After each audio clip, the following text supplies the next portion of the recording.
Thank you, Rusty and Audrey, and now Graham Cooper with our invocation. Thank you. Let's pray. Father, as we begin this new year and this new decade, we just take a moment to thank you for your many blessings that you've provided for us. We thank you for this food that we have today, and we just pray that you will bless those who have prepared it and serve it so generously to us. Lord, we pray too for those who are serving in our armed forces abroad, that you would protect them, keep them safe. We pray especially for their families too, that you would watch over them and give them peace. In Christ's name, amen. Thanks, Graham. And now introducing our guest, the Rotarians, Kay Shaw.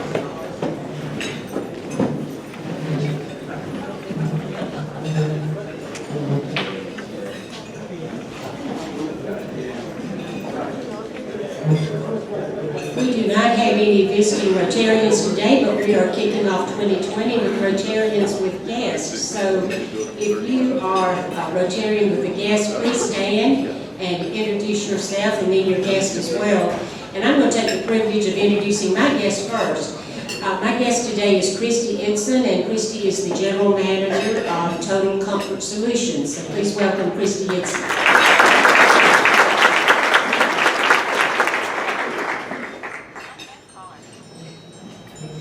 Happy New Year, everybody. I'm glad to introduce my daughter, Gracie. She is working with me this year. We're focusing a little bit working with Bob and Glenn on the state prayer breakfast, so you'll hear more about that over the next couple of months leading up to it, but glad to have Gracie here with me today.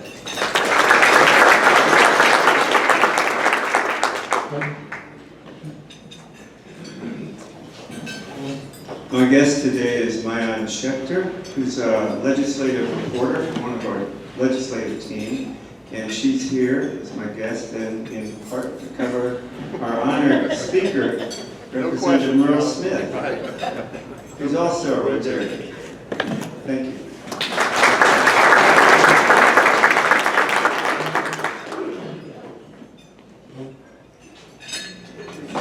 So a special welcome to all of our guests, and we hope that you will come back and join us. Do we have one more?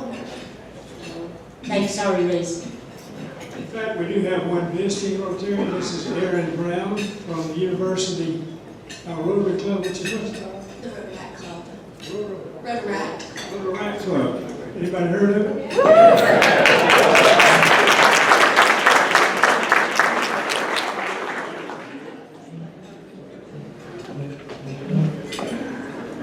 Thank you, Kay, and welcome to our guest. Glad to have you today. And now, health and happiness, Cynthia Giles.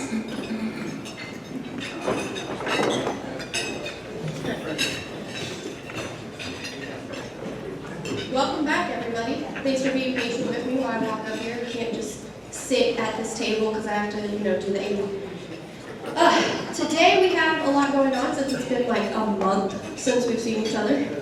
Audrey Brown has a great announcement for us. She is now the Director of Communications at SC Voc Rehab. Congratulations.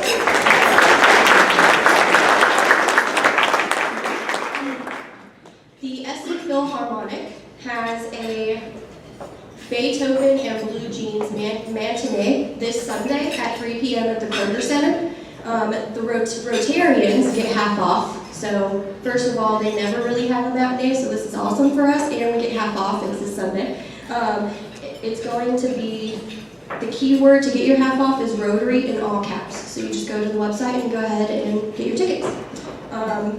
Charlie Kate, I might have pronounced that wrong, I'm sorry. His wife Audrey passed away last week. She was buried at First Presbyterian here in Columbia, so our prayers are with you. Anything else? Anybody have anything they wanted to announce? I have good news. Our very own Jerry Pate had an article written in the Columbia Star, and it's actually really cute. It's written about his Christmases growing up. So if you guys haven't had a chance to read that, go ahead and read it. Now, I have so much stuff I have to go over, I'm sorry. Alzheimer's facts.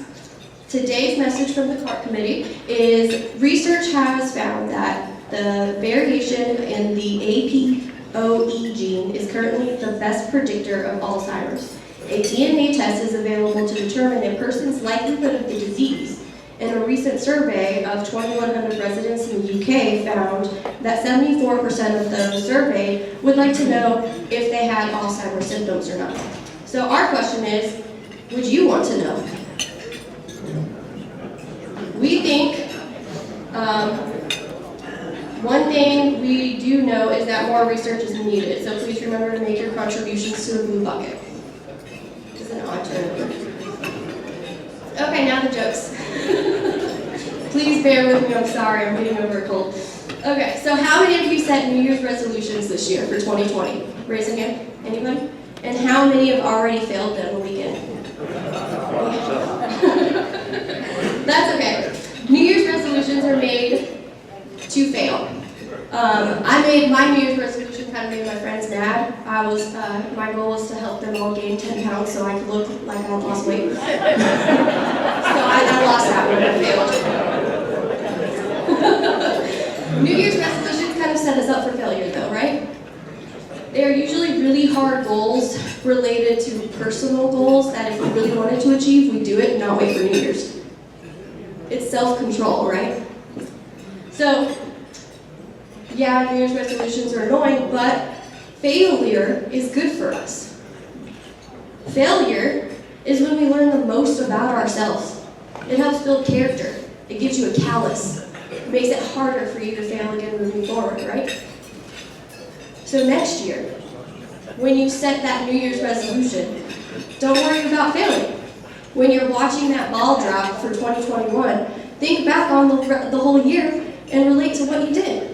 You dropped the ball. It's okay.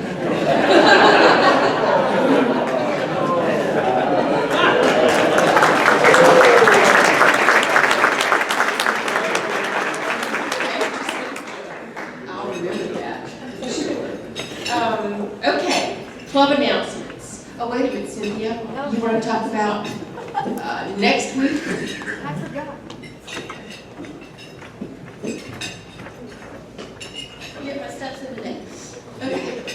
Next week, in honor of Martin Luther King Jr. Day this month, we are going to really ramp up our book collection.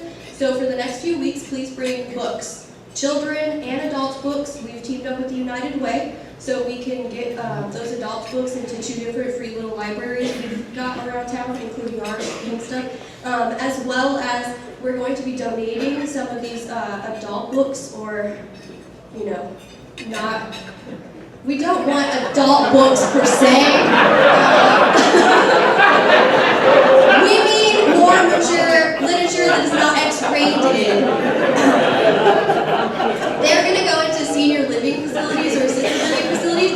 Maybe they would like the X-rated. I don't know. We're not that kind of club, Lisa's telling me. Maybe next year. I don't know. But if you guys could please bring your books over the next few weeks, I would greatly appreciate it. We are ramping up. Our literacy committee is really going ho, and we're really trying to put as many books as we can into the Richland 1 school district, and we've teamed up with United Way to make that possible. So please give us all books that you can, gently used, brand new, whatever you would prefer to do. We just really want to get as many books as we can into these households, lower income property households, so that way the children have a fighting chance at achieving a higher income level when they get older. Thank you.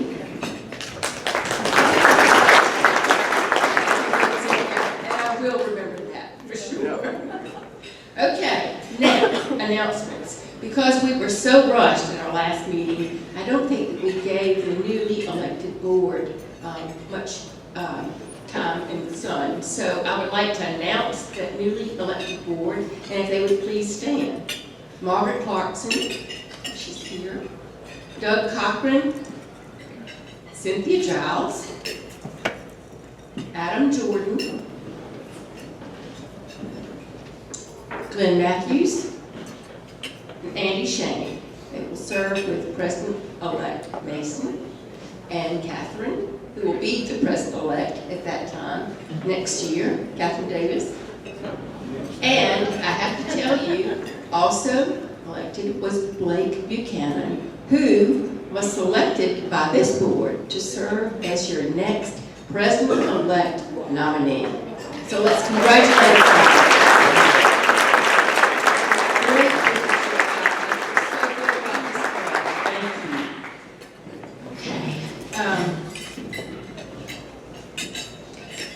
And now, the December 16th Club Social. Wow, what a fantastic time we had. It was a great night. I couldn't ask for better weather. Great people and great party. So I don't know whether either one of them are here. Carolyn Matthews, I don't think I saw her come in. Is Carolyn, would you stand? And also Margaret Clarkson. She didn't stand, so she must not be here. But they were our chairs, so could we give them a round of applause?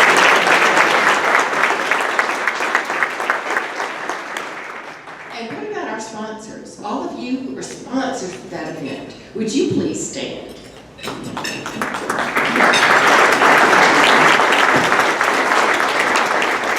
There were so many. It was a great investment in our club. We really appreciate it, but we could not have done it without Jessie Bullard. Is Jessie here? Oh my gosh, y'all. Southern Way Catering, caterers extraordinaire. It was a fabulous event. The food and beverages were terrific. And he had to make a run in the middle of the party to go get extra supplies because we had that many more people coming in. So he will do anything. If you see him when he comes next time, let's be sure and thank him. But it was a truly great event for our club. So thank you all, and hope you enjoyed the holidays. And now, let's see what else we got here. There's so many announcements today. Oh, John Backus. John Backus called and said he had an announcement and promises that this announcement will save us all a lot of money this year. So I'm curious, how about you, John? I'd love to save you all money. It's such a great thing. I don't know if any of you are as frustrated as I am about the cost of health care relative to our cost of living. Anybody else in the room frustrated by that? Am I the only one? Pretty much everyone. You know, our legislators talk about reducing health care costs, but actually all their rhetoric addresses is the cost of health insurance, which is a function of the cost of health care, right? Health care goes up, insurance premiums go up. There are basically three elements to health care costs. One is the cost of the doctors, the cost of the hospitals, and then the medication cost. And I don't know about you, but I take some heart medicines and a couple of other things that are pretty expensive. And I was visiting my GP doctor the other day, and I was complaining about the cost of one of the heart medicines I take. And he said, "Do you know about GoodRx?" And I said, "I don't know what you're talking about." Well, I didn't say that either. I said, "I know, I've seen it on TV, I've seen ads and so forth, but I don't know anything about it." And he said, "Well, it's the real deal." And I figured it was one of those things that you pay to join and you get a $5 discount on a prescription or something. Well, he looked up the medicine that I was complaining about that has a $100 copay for my insurance company, and found out that that same medication under GoodRx was $15.95. And that's buying it directly. Well, that particular one was sold at Philo Pharmacy for that amount. But we looked up 2 or 3 others, and all of them were less than the cost of my copay. So there is a real game going on, obviously, with pharmacy costs. At one point, I bought some medication from Canada just to beat the U.S. cost, and they were significantly less. But to find out that we can buy stuff right here in town at significantly less is just incredible. There is a blog by a psychiatrist doctor at Johns Hopkins University Medical School. she was frustrated to find that some of the psychotropic medicines that she prescribed could be as cheap as $35 in one place, as expensive as $1,000 at another place.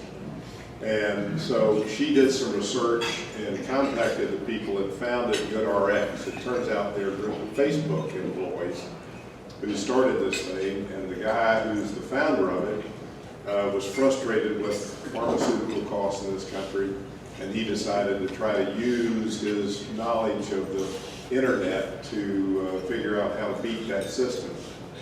And what he found out was that most medications are relatively low in cost because the costs of medications are all negotiated by what they call pharmaceutical benefits managers that work with insurance companies.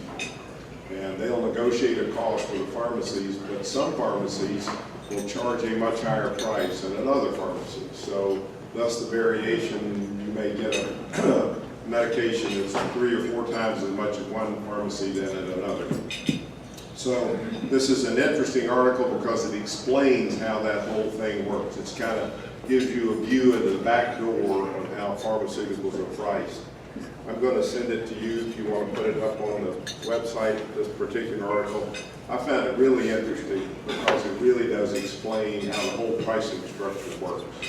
And then so I kept looking, and I went to Publix Pharmacy's website and found a list of medications that they sell for $7.50 for 90 days. And then a list of prescriptions that they give away free, which are amoxicillin and many of the antibiotics are free at Publix drugstore for a 30-day supply. I can get a prescription for metoprolol, which is one of the heart medicines I take, and I have a feeling a number of you others who are about my age probably take metoprolol. But it is $7.50 at Publix for a 90-day supply. And my copay is considerably more than that. So it's worth doing a little shopping for medications. Just from what I saw, I have a feeling I'll be buying them directly rather than using health insurance to buy medications in the future. So look into it.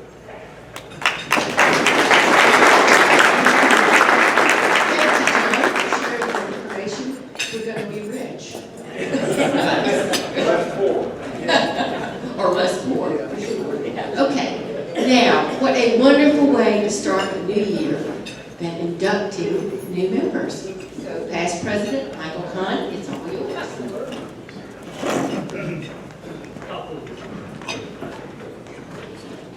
Thank you, President Louisa. I'd like to invite to the dais 2 special guests of Columbia Rotary for induction and introduction. That would be Kate Abdullah and her sponsor, Kay Shaw, and Dave Anatra, sponsored by Glenn Matthews. If y'all would come forward and stand here, face the audience if you would, and when I call your name, if you take a step forward so the club can get to know you a little better, I appreciate it. First meet Catherine Kate Abdullah, accent on the do. She's a do girl. Kate is married to Amir, who is employed with Unum Colonial, where they first met when she also worked there. Now Kate is an associate with the Parker Poe law firm, and she and Amir reside in Lexington, right near the Meadow Glen schools. Kate's law firm now has 8 offices in the Southeast, and her particular areas of expertise include commercial lending, real estate law, and public finance law. Kate came to her current law position through an interesting path, a biology degree from Bowdoin College in Maine, a JD from USC Law, and previous service in employee benefits with Unum Colonial. Kate and Amir have 7- and 5-year-old daughters and a 3-year-old son. These kids keep the Abdullahs busy on road trips and day outings to some of their favorite places in the area, such as the Virginia Hilton Park, Lexington, Saluda Shoals Recreational Area, and of course, the zoo. And when she's not at work or chasing after the kids, Kate says she enjoys the quiet pleasures of gardening. Kate's membership information form. I've been looking at these things for about 35 years. This is the first time I've seen someone indicate an interest in hot tea. I get it, hot tea, but you'll understand better when you realize that she's from the cold climate of Maine. And down here, you know, you ask for tea, they automatically assume you want iced tea. So she's learned to specify hot tea because that's what she likes. So that's Kate Abdullah. Please welcome her.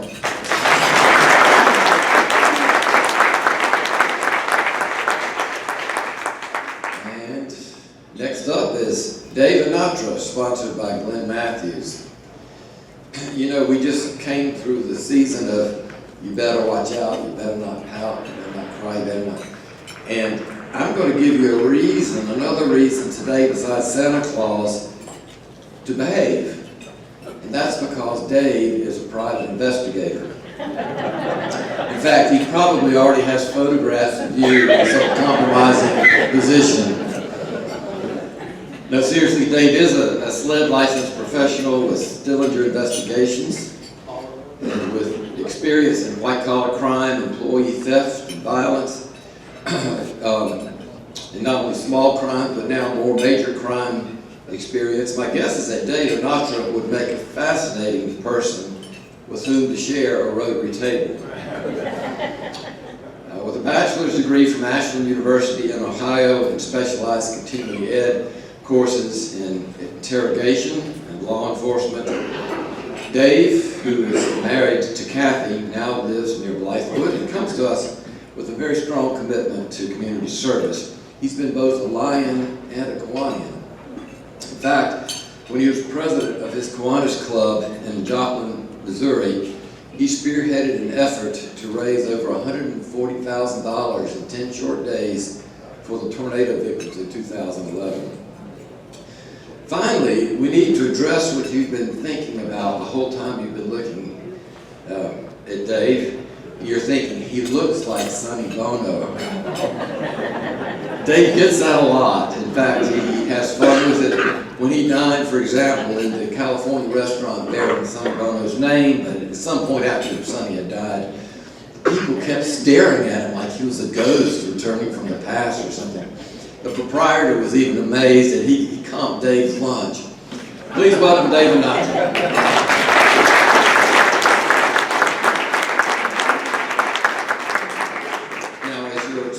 Fix your pen if you turn back toward me for a second.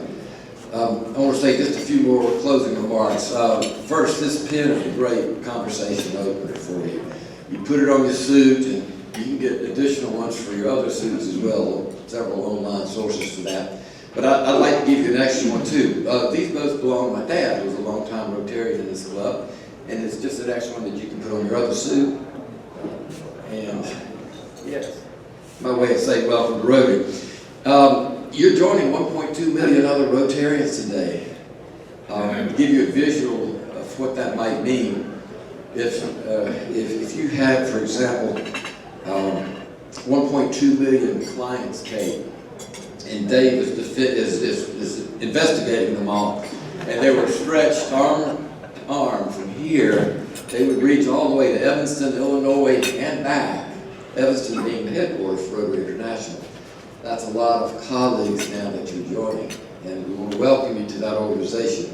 You've now jumped through a number of hurdles with membership committees taking a look at you. You've been to some meetings, you've met with the past president, soon you'll be attending a fireside chat, and you'll be joining one of the most wonderful organizations you'll ever be associated with, and we want to add our welcome to that. Thank you.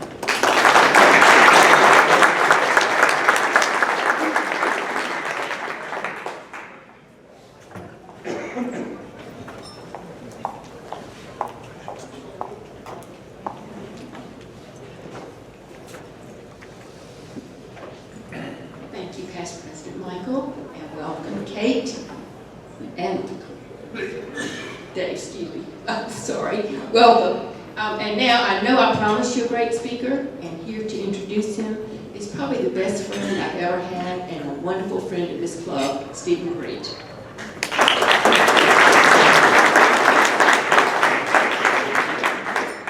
Thank you, President Louisa. Hey, everybody, Happy New Year. Good afternoon, and I'm happy to be up here introducing our speaker today, who is Representative Murrell Smith. Like some other great people I know, Murrell hails from Sumter. He is a partner in the law firm of Lee, Berger, Wilson, Holler, and Smith, and his practice focuses on business litigation, governmental defense, insurance, and medical malpractice defense. He was elected to the South Carolina House of Representatives, representing District 67 in Sumter County in 2001. While in the legislature, Representative Smith has served on numerous committees and commissions, including Ways and Means and the Judiciary Committee. In December of 2018, he was appointed chairman of the South Carolina House Ways and Means Committee, a long-time position of importance and distinction in the General Assembly. Representative Smith is a graduate of Wofford College. He received his law degree from the University of South Carolina and is a member of the South Carolina Bar and the Sumter County Bar Association. Murrell is a Rotarian and a member of the Sumter Palmetto Club. He has received numerous recognitions and awards for his public service and law career on topics as wide-ranging as military affairs, issues supporting the disabled and children, law enforcement, healthcare, and conservation. I can tell you personally that people of Sumter are very proud of all Murrell has accomplished. The Smith family has a long legacy of community service. His wife, Macaulay, and I went to Wofford together. They've got 2 children, a 9-year-old daughter named Bee and a son named Murrell, who's 5 years old. And with the General Assembly reconvening their session next week, we just appreciate you taking the time to be here today. Please join me in a warm Rotary Club welcome to Murrell.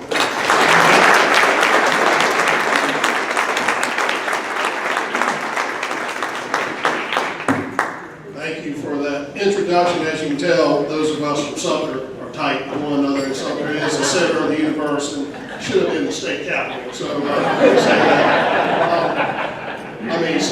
I'm proud to be with you today. As a Rotarian, it's unfortunate, but now the only time I ever attend a Rotary meeting is when I speak at a Rotary meeting. And I'm thinking about transferring my membership over here to this meeting after I find out y'all collect X-rated magazines. So I hope y'all let me I'll be applying here shortly. Let me talk to you a little bit about the budget review and talk to you about what's coming up here in the next legislative session, and I'll try to be brief. As a Rotarian, I've been told 50 times hard stop time at 1:30, and I see the clock to remind me, so I'll make sure I do that. Let me just talk to you a little bit about the budget from 30,000 feet. I think it's important for us to get a perspective of what we do here in South Carolina. As you can see, we have 100 agencies, over 100 agencies that we fund in state government. We have 60,000 state employees. We have a $28 billion pension system with 560,000 members drawing retirement benefits. We operate a Medicaid program. We have a 5 million population, a little over 5 million people here in South Carolina now. We insure over 1 million South Carolinians. About 1/3 of our state citizens are on Medicaid or state health insurance in one way or the other. And we fund public education with 750,000 students. So we've got our hands in a lot of areas here in South Carolina. I want to talk to you a little bit about, I'm going to try to go through what we did last year. Something we're very proud of with our budget last year is that we wanted to start this last year concentrate in certain areas of South Carolina and certain themes that we're going to do. And last year we started off with attracting and retaining teachers, and we'll talk about that in a second. Funding higher education and freezing tuition. We have not done well at that over the past few years, and we've watched college costs go through the roof. And so what we did is work with the higher ed system to make sure that we funded the amount that would freeze tuition last year. We want to protect the taxpayers and keep debt low. We're going to talk about that in a second, which is something that we're very proud of in South Carolina, and fund the core functions of government. So when we talk about funding, protecting taxpayers and funding reserves, it's important to always make the point. You hear all of us, everyone criticize those in South Carolina in the General Assembly are always spending too much money, raising too many taxes, and doing everything that's wrong in this state. I want to tell you about the taxes in General Assembly, the tax relief we've had. Since 1994-95, we've had over $42 billion of tax cuts in this state. That means we have lessened the tax burdens on the citizens of the state over $42 billion. In the fiscal year alone, in an $8.7 billion budget that we just finished, $3 billion have been returned back to the taxpayers. That is money that we have even given a tax break, taken property tax, provide property tax relief or something to that effect that we have done to lessen the burden on citizens of South Carolina. This past year, with property tax relief, where we paid, the state pays for the first $100,000 of your homestead relief, as well as the school operating taxes under Act 388, which obviously we all know has got some issues. We have $614 million coming back to the citizens, the homeowners of this state in that regard. We talk about taxpayer rebate, and we'll talk about that in a little bit, but we returned $50 back to every taxpayer because we thought that it's more important to recognize that that's your money, not our money, that is sitting there, and when we can't find ways to spend it, it needs to be returned back to the taxpayer. Lastly, the one thing that I think we've done well with over the past few years, we've raised our reserve funds, and we're going to talk about in a little bit about where we're going in that regard for this next budget cycle. But having strong reserves is necessary in order for us to protect the downturn in the economy. We've had some issues in the past where the economy has really, when it's taken a dive, state revenue has fallen off, and it's really caused problems in the operation of state government. We're mindful of that as we move forward, and we want to make sure if we experience such a downturn in the future, we can protect ourselves from having to make these draconian cuts that we've done in the past. Keeping debt low. This is something that you probably don't see much in South Carolina, see much or read much about. Our constitutional debt limit is 5% of our budget. Right now, you look at it through the years, our debt is continuing to decline over the years with a 0.24% of debt here in South Carolina right now. That means we have very little debt. We have a debt service line that's about 140, about 200, close to $200 million a year. We only spend about $70 or $80 million of that service of debt that we have in the state. So we take the rest of it and we pay down early our debt. So South Carolina is a debt-free state. We have a AAA credit rating, which is one of 14 states in this union that have that. So it's something that we're very proud of, and it's something that you don't see, you don't hear much about, but it is important to the fiscal stability of South Carolina to keep our debt that low. Our total budget, this is one thing I always make this, is you see our budget's made up of three sources. It's our general revenue fund last year, which was $8.7 billion. You have the other funds, that is traffic tickets, that is football tickets, admission to concerts, admission taxes, and school tuition, and every other thing that you pay to the government. We have that making up 11.9, and we get federal funds at 8.9 billion. So almost a $30 billion total budget. So while we appropriate what's in the state revenues, we don't appropriate the federal, and we give authorization for the other funds, but all that's got to be done in the budget. I think this is an important slide here as to where our budget is and where we spend our money over this year. This pie chart here shows you that K through 12 education is still our biggest chunk of the budget here with 38%. We have watched healthcare go up. As I mentioned to you earlier, the number of people have risen that are on Medicaid or on health insurance, and we continue to provide those. So you see this number continuously increase. Higher education 9%, criminal justice 9%, government 6%, and other 12%. So a large portion of our budget that we appropriate of that general fund revenue goes directly to higher education, and healthcare makes up the vast majority of it. General fund expenditures per person. I always bring this out to show you all kind of where we are and where we've come. Per person in South Carolina in 2000, we would spend $1,836. Obviously, during the Great Recession, that dropped $600 per person. But as we've come out of this Great Recession, we still spend less now per individual resident in the state of South Carolina than we did 20 years ago. So government is still not caught up with where we were, and it's probably something when you say how much money is being spent in South Carolina, the per capita spending is less than it was 20 years ago. If you look at the funded priorities this past year, and just to go through this, teacher salaries obviously is where we spent most of the money. We gave teachers a 4 to 7% raise last year. State health insurance plan continues to increase every year, along with the Medicaid maintenance and effort, which those two combined equal $100 million. You look through these, what we did, the higher education tuition-free state employee pay raise. We obviously have a pension stabilization problem and an unfunded liability. We passed a law that required us to fund that for the next 5 or 6 years. So that's $30 million, judicial salary increase, local government fund increase. All that took up our budget. So when you look at all these things that probably had to be done, that we didn't have much choice, when we fund the rest of state government, we had a total of $29 million to spend last year. At the end of the day, we had $68 million of discretionary money outside of those big ticket items right there. And when you look at the non-recurring priorities, again, we made a substantial investment. I see Susan Elkins out there into higher education, into the capital fund needs of that, which we have not done in the years.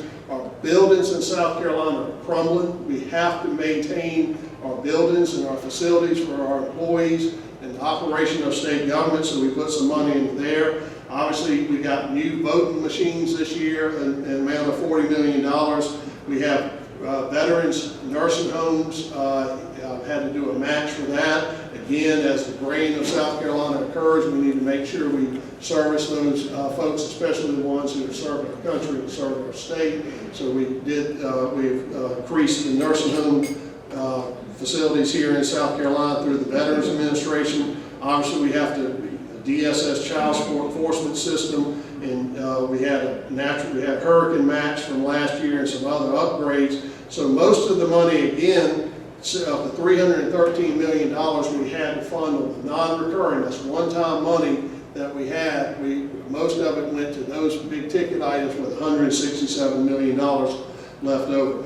So when we get there, that's sort of how we got there last year. This year, let me talk to you a little bit about where we are and where we're going. Is you see if you read the paper, the news, or in Facebook or anywhere else, you're going to see that we have $2 billion of money that is available for spending next year. And I think it's important when we do this to educate folks what that means and where we are. We don't have $2 million to spend because you have two pots of money every year. You have what's called the recurring money. That's the money that the Board of Economic Advisors tells us is going to be there every year. You can fund normal operations of government that are going to occur every year off of that. And then you have what's called the non-recurring dollars. And the non-recurring are the one-time dollars that we have. So when you look at it next year, we have $815 million, and that's probably in my 20 years of serving in the South Carolina General Assembly, that's probably the largest amount of recurring dollars that we've ever had in the state. And I'll show you how we got there, as well as over $1 billion of non-recurring. You see our capital reserve fund is $162 million. That's a fund that a reserve fund. If we don't have to dip into it every year, then you can spend it on maintenance needs or capital needs of the state. Then we have a surplus for this past year of $507 million. That's an estimate. And then we have from the year we closed last year, we closed the books in July, that we had $350 million. So the question becomes, why do we have so much revenue here in South Carolina? It's been a transitional time for South Carolina, but also for the United States. You know, we passed the Tax Reform Act that Congress did a few years ago, and quite frankly, we missed the estimates that were coming out. The Board of Economic Advisors gives us estimates every year, and what they thought were one-time benefits, because when we had tax conformity and the tax code change, we all realized that there was going to be more money coming into the coffers of the state, but we thought it'd be one-time money. We passed some tax conformity to make the state and federal tax codes mirror one another. And what they ended up being is it wasn't just one-time funds, it was an increase in revenue in state and South Carolina. I hear this all the time, and I want to, having more money into the state treasury is not a bad thing. You know what it means? It means our economy is strong, things are going well in this state, and we ought to be proud of it. Now, how we spend it, we can debate it, but we shouldn't criticize the fact that we got more money, because that means we got a great economy and things are going right in this state. And so, I think that's important that we always note that. When you look at this, the growth, you look at the compounding of the growth, and I think this chart that is going to follow shows you, that's just a chart showing where the growth was, which they thought was one-time money. But here's the one, the annual growth in the revenue, in the general revenue fund. This kind of gives you an indication of where we are. Of new money that's just solely related to this fiscal year, there was $436 million that came in last year, and of that $800 plus million, only $330 million of it, can't read, $390 million of it is related to new growth this year. Other is the growth in the past years that we did not capture, we did not certify as being recurring dollars, but thinking it was one-time dollars. So, we really had great growth in the past 2 years of $547 million and $650 million. So that's how we get to the $800 million. It's not such a great year of collections this year in tax revenue. It was the past years that we just did not recognize was going to be recurring every year. So where do we go this year? This is something that we look at, and again, of the $800 plus million, recurring priorities, which I submit to you that are things that the state of South Carolina has to do. First and foremost, teachers. Our teachers are underpaid. We have a shortage of teachers. People are retiring, they're not coming into the profession, and we have to do something. And we've got to do it in two ways. We've got to do it by increasing the pay, and we also have to do it by reforming some of the educational system. And the first way we started, as I mentioned to you last year, we raised their pay 4 to 7%. Governor McMaster, who is doing a wonderful job as governor, has proposed a $3,000 increase to every teacher's pay this year. That's something that I think us in the General Assembly are going to support, and I think that is going to be a good thing for increasing teacher pay and increasing teachers and placing them in the classroom. So that's going to cost $211 million. I'm going to talk about this when I talk about the good things that are happening in South Carolina, but Medicaid match this year.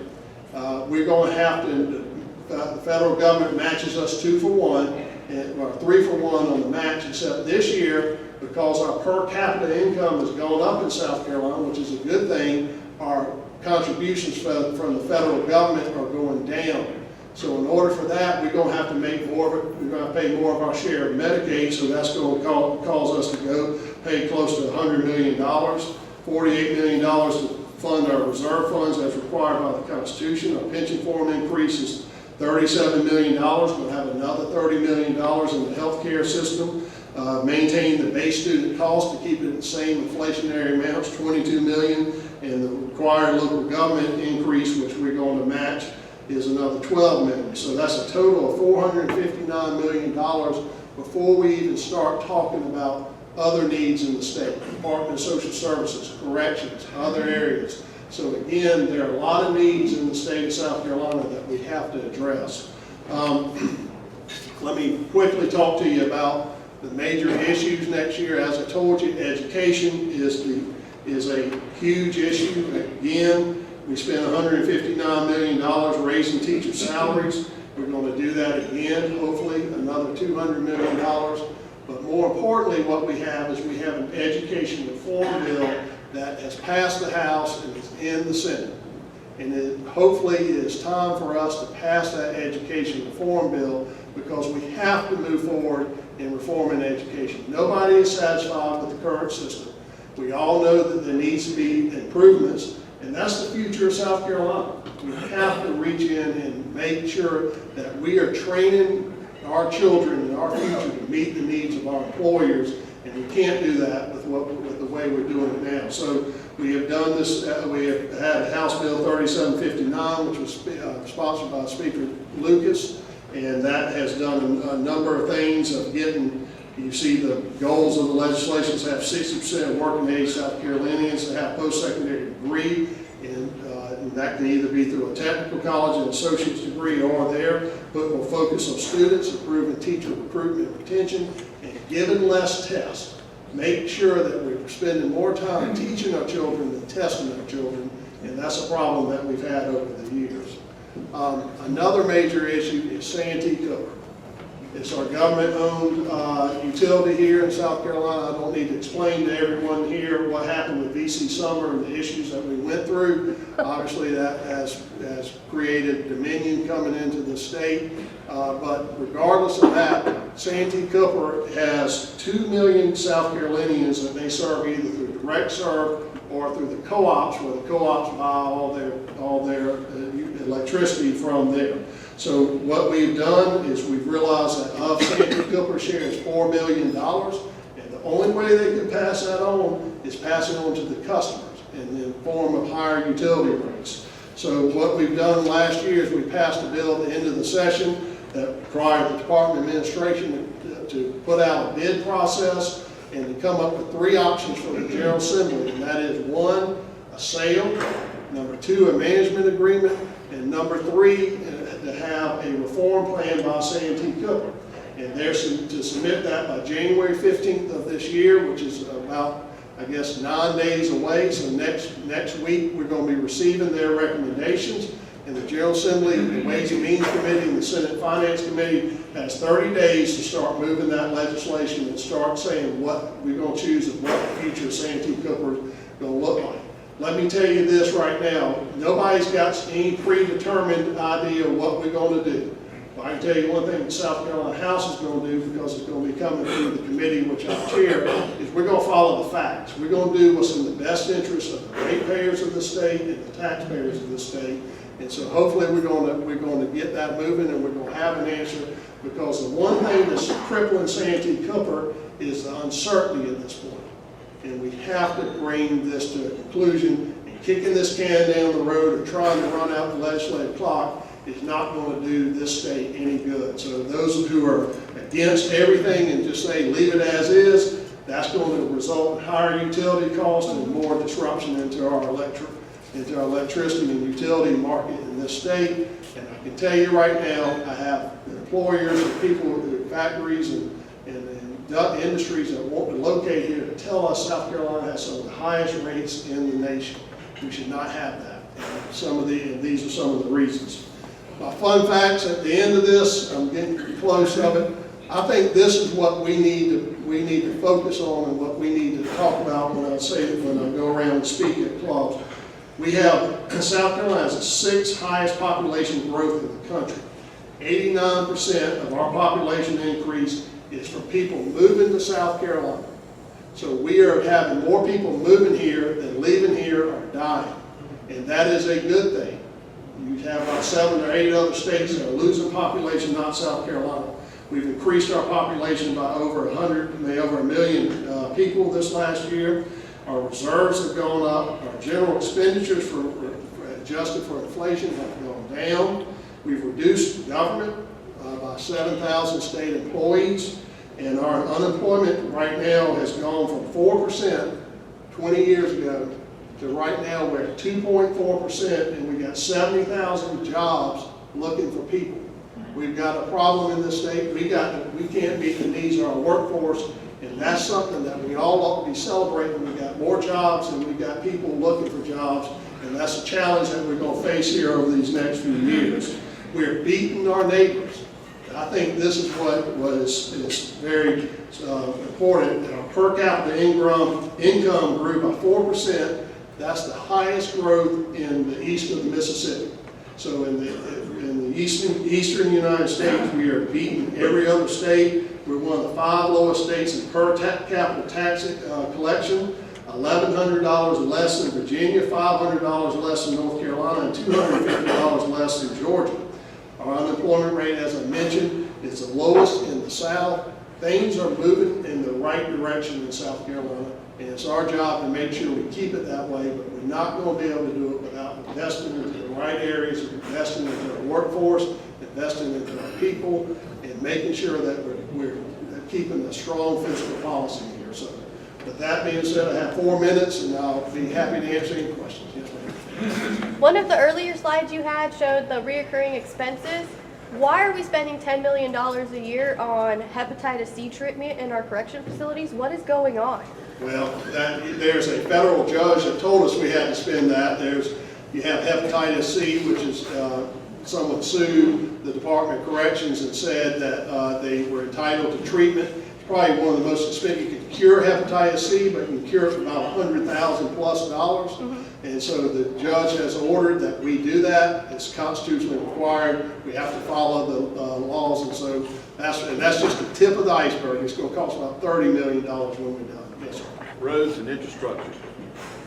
Yes, we're moving in the right direction. As you know, I don't know what in particular, but we've raised the gas tax over the past few years. We're in the third year, it was a 6-year gas income tax. Department of Transportation has instituted first a rural relief plan.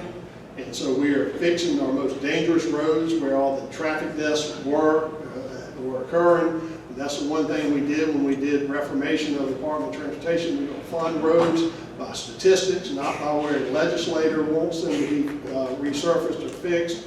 And our interstates are coming. And that's the one criticism I get often is when's I-26 going to be widened? When is I-95 going to be widened? When are those going to be fixed? And they're on the way, but they're in 2024, 2025, because we need to fix our roads now that were in these horrible condition. They weren't created overnight. They're not going to be fixed overnight, but we're going to get there, and we've got a plan. And I tell you one thing, I ride around rural South Carolina a lot with my law practice, and things are improving. And I see it all over the state, and we're moving in the right direction. Yes, sir. With the great population increase, how did we reduce the number of state employees? Well, as a result of 2 recessions that we've had after 9/11, and that we did that. So we're asking our state employees to do more with less.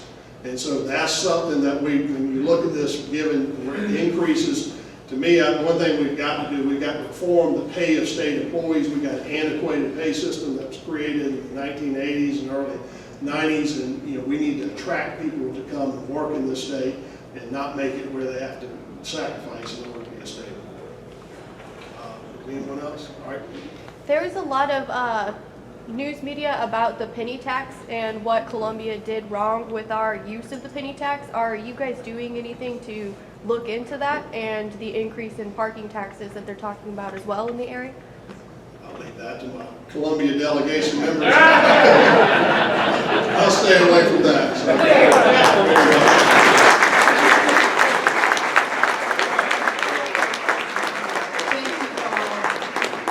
Wonderful state, we all agree, but no wonder we're doing so well with leaders like you. Thank you very much for all you do.